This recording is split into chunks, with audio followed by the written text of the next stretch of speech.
మన జీవితంలో మనకున్న బరువు బాధ్యతలను బట్టో, కష్ట నష్టాలను బట్టో, లేదా అనారోగ్య సమస్యలను బట్టో మనం చాలా లేమిలోకి వెళ్ళిపోతూ ఉంటాం.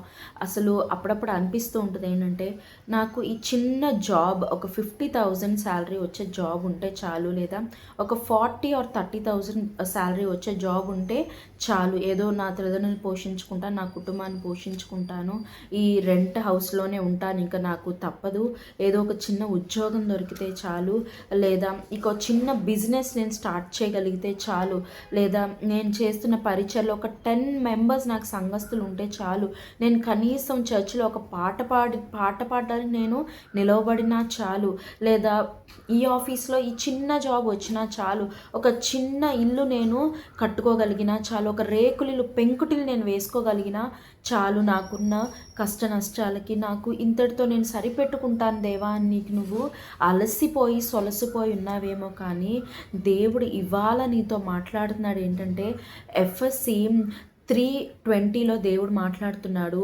మీరు అడుగు వాటికంటేను ఊహించు వాటికంటేను అత్యధికము గల చేయగల శక్తి గల దేవుడినని దేవుడు ఇవాళ మనతో మాట్లాడుతున్నాడు. మరి నీవు ఇది చాలే, ఈ చిన్నది చాలే, ఈ పెంకుటిల్లు చాలే, ఏదో ఉండడానికి నిలువ నీడ కోసం ఈ రేకులిల్లు చాలే, లేదా ఒక చిన్న ఉద్యోగం నా కుటుంబాన్ని పోషించుకోవడానికి ఒక 30,000 శాలరీ వచ్చే జాబ్ చాలే, లేదా ఈ చిన్న బిజినెస్ ఏదో ఒక చిన్నది చాలు నా కుటుంబాన్ని పోషించుకోవడానికి, ఈ చిన్న స్థాయి నాకు చాలు, ఈ చిన్న పొజిషన్ నాకు చాలని నువ్వు అనుకుంటున్నావేమో. కానీ దేవుడు అంటున్నాడు, నువ్వు అడుగు వాటికంటే ఊహించు వాటికంటే నేను అత్యధికముగా చేస్తానని దేవుడు మాట్లాడుతూ ఉన్నాడు. మరి నీవు జస్ట్ నేను బ్లెస్ చేయబడితే చాలని నువ్వు అనుకోవచ్చు, కానీ దేవుడు అంటున్నాడు, నేను నిన్ను బ్లెస్ చేస్తాను, plus I will make you a blessing for that last for generations after generations.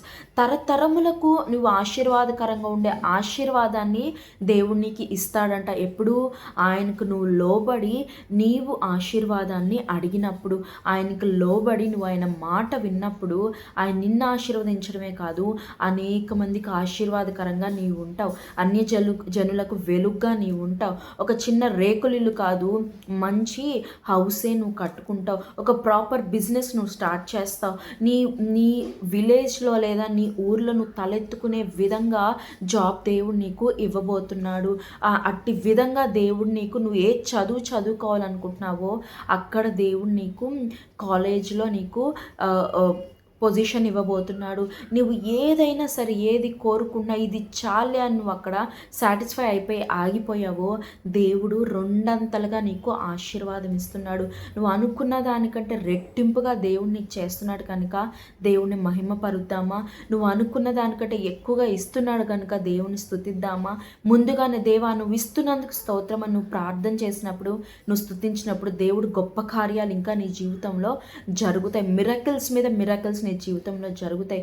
నువ్వు అక్కడే ఉండిపోవు.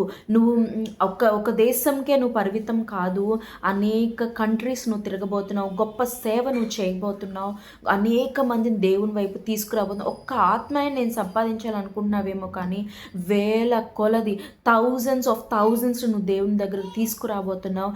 దేవుడు అంత ఆశీర్వాదకరంగా నిన్ను చేయబోతున్నాడు. దేవుడు నిన్ను మల్టిప్లై చేయబోతున్నాడు. దేవుడు నిన్ను ఆశీర్వదించి దీవించి వర్ధిల్ల చేయనుగాక. ఆమేన్.